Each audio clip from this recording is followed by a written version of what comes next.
There is a pervasive myth in our culture that living life only happens when you leave the house. We are told that the magic happens outside, at the club, at the networking event, at the festival. If you are home, you are hiding. If you are home, you are stagnating. But what if I told you that for a specific subset of the population, staying home is not an act of retreat, but an act of biological necessity? If you are someone who feels a wave of relief when plans get canceled, if you treat your apartment like a sacred fortress, if you can spend an entire weekend alone without feeling lonely, you are not broken. You simply possess a distinct neurological architecture. Psychology has identified specific traits rooted in neurochemistry and evolutionary biology that make the home environment your primary power source. Today, we are going deep. We are going to look at sensory gating, the acetylcholine pathway, the default mode network, and the empathic mirror system. Here are the 5 personality traits of the true homebody. The first and most foundational trait of the homebody is a biological phenomenon known as sensory processing sensitivity, SPS. To understand this, we have to look at a part of your brain called the thalamus. Think of the thalamus as the bouncer of your brain. Its job is sensory gating. When you are out in the world, millions of bits of data are flooding your senses. The hum of the refrigerator, the flickering of fluorescent lights, the smell of perfume, the texture of your shirt, the background conversation of strangers. For an extrovert or a neurotypical person, the thalamus has a very strict velvet rope. It blocks out 90% of that irrelevant data, so the conscious mind can focus on the task at hand. They don't hear the hum. They don't notice the flicker. But for you, your bouncer is on a break. Your sensory gate is wide open. Psychologically, this means you are processing the world in ultra-high definition, whether you want to or not. You aren't just hearing a conversation. You are hearing the emotional microtone in the voice. You aren't just seeing a room. You are registering the chaotic energy of the crowd. This leads to a state called sensory overstimulation. When you are in a high-stimulus environment, like a mall, a party, or an open-plan office, your nervous system is doing double the work of the person sitting next to you. You are metabolizing more data. This burns glucose in the brain rapidly, leading to a specific type of crash, often called the introvert hangover. It's not just mental fatigue, it is physiological exhaustion. This is why you love staying home. It is not about being antisocial. It is about environmental control. At home, you become the engineer of your sensory experience. You control the lumens of the light bulbs. You control the decibel level of the music. You control the olfactory input smells. You are essentially building a low-stimulus tank where your thalamus can finally stop working so hard. Research by Dr. Elaine Aron on highly sensitive persons, HSPs, shows that this trait is found in about 20% of the population and also in 20% of animal species. It is an evolutionary survival strategy. The tribe needed warriors who could ignore pain, low sensitivity, but it also needed sentries who could hear a twig snap a mile away, high sensitivity. You are the sentry. But in the modern, noisy world, the sentry needs a quiet bunker to survive. That bunker is your home. I want to know your specific sensory trigger. What is the one small thing outside that drains your battery instantly? Is it the sound of chewing? Is it bright overhead lights? Is it the smell of a specific store? Tell me in the comments. Let's map out the sensory minefield. The second trait explains why you find joy in quiet activities that other people find boring. It comes down to a fundamental difference in your brain's reward system. We need to talk about the war between dopamine and acetylcholine. Most of modern society is built around the dopamine reward pathway. Dopamine is the neurotransmitter of more. It is the molecule of anticipation, risk, and external reward.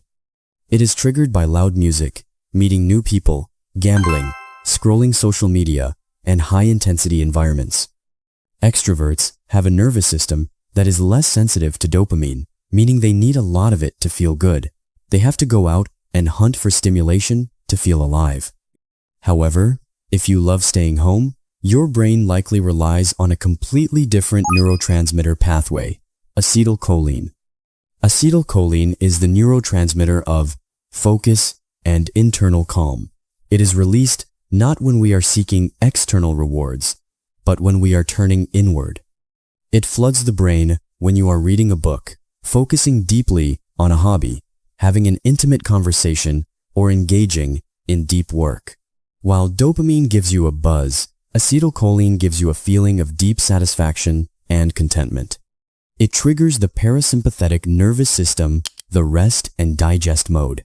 Here is the crucial psychological difference. For an acetylcholine-dominant personality, too much dopamine is actually aversive. It feels like anxiety. When a friend drags you to a chaotic club, they are getting a dopamine hit, but you are getting a cortisol spike. You feel jittery, overwhelmed, and essentially poisoned by the overstimulation. This is why staying home feels so good to you. It is the only place where you can optimize for acetylcholine. When you decide to spend Friday night organizing your bookshelf, knitting, or playing a strategy game, you aren't doing nothing. You are engaging in an intense neurochemical bath of acetylcholine. You are stimulating the parts of your brain responsible for long-term memory, learning, and neuroplasticity. So, when people say you are boring for staying in, they are chemically illiterate. You aren't bored. You are just running on a different fuel source, one that is sustainable, calm, and deeply restorative. You are an electric engine in a world of gas guzzlers. Trait number 3 challenges the idea that homebodies are lazy. In fact, psychology suggests that if you prefer to be alone, your brain is likely working harder than the average person's when at rest. This brings us to the need for cognition and the default mode network, DMN. The default mode network is a web of brain regions that activates when you are not focusing on the outside world. It is the network responsible for daydreaming, future planning, replaying memories, and self-reflection. For many people, when external stimulation stops, they get bored. Their DMN is quiet. They need a TV, a phone, or a person to entertain them. But for the homebody, the DMN is often hyperactive. You possess a trait called high need for cognition. This is a personality variable, reflecting the extent to which individuals are inclined towards effortful cognitive activities. You essentially have an internal entertainment center. Your brain is a self-sustaining ecosystem. You can sit on your couch for 3 hours in silence and not be bored for a single second. Why? Because inside your head, you are rewriting the ending of a movie you just watched, analyzing a conversation you had 5 years ago to understand the subtext, designing a theoretical house, debating the ethics of AI with yourself. Your internal world is richer, more complex, and more interesting than the external world. Going out often feels like a downgrade.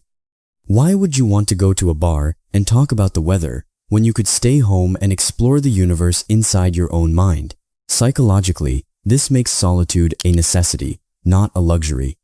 Solitude is the only state in which your default mode network can run without interruption. When you are around people, you have to allocate brain power to social monitoring, reading faces, listening to words. This interrupts your internal stream of consciousness.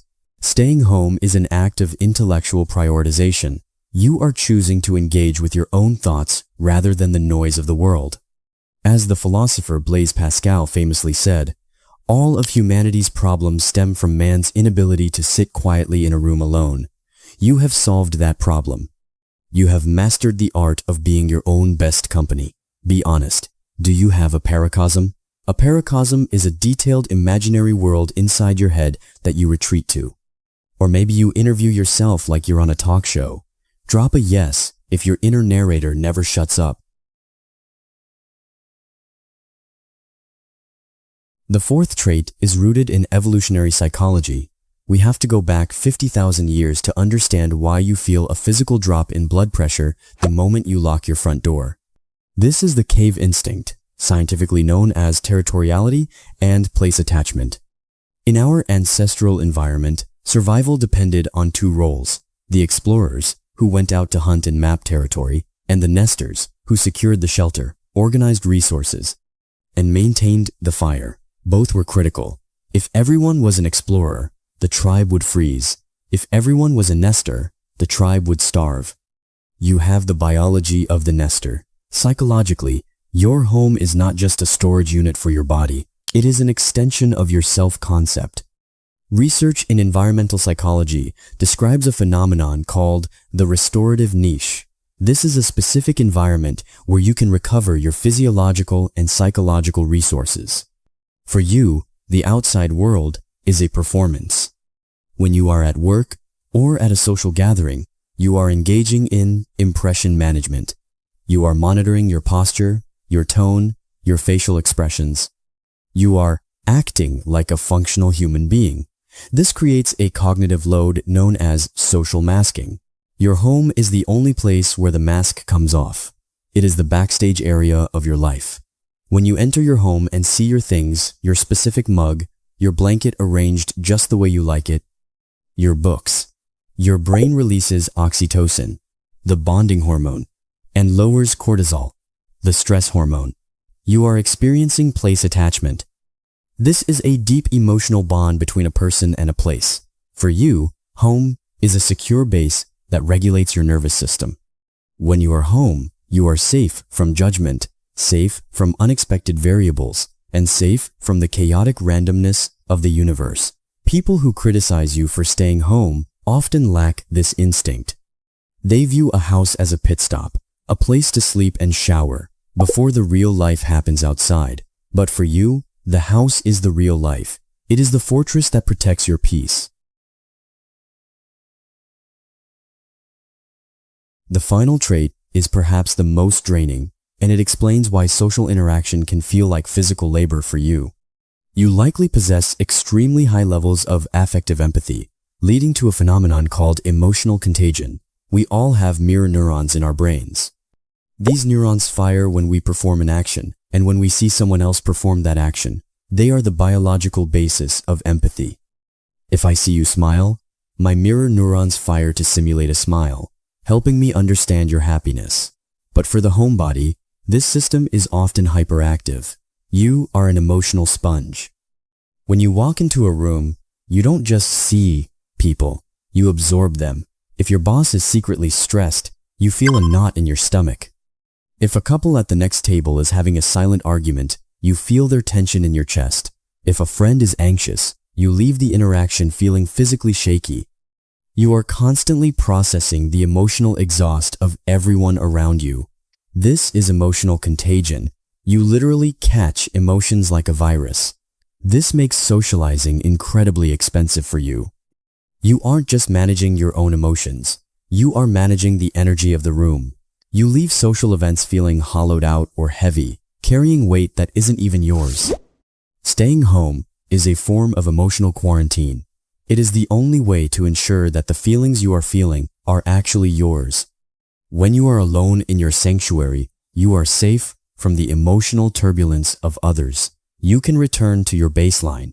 You can process your own feelings without the interference of the collective anxiety of the world. So, when you decline an invitation to a crowded party, you aren't being rude. You are practicing emotional hygiene. You are protecting your energy field from being depleted by the sheer volume of processing required to be around other humans. You are choosing peace over chaos, and that is a valid, healthy psychological choice. So, to my fellow hermits, introverts, and cozy seekers, stop apologizing. You don't need to get out more if out drains you.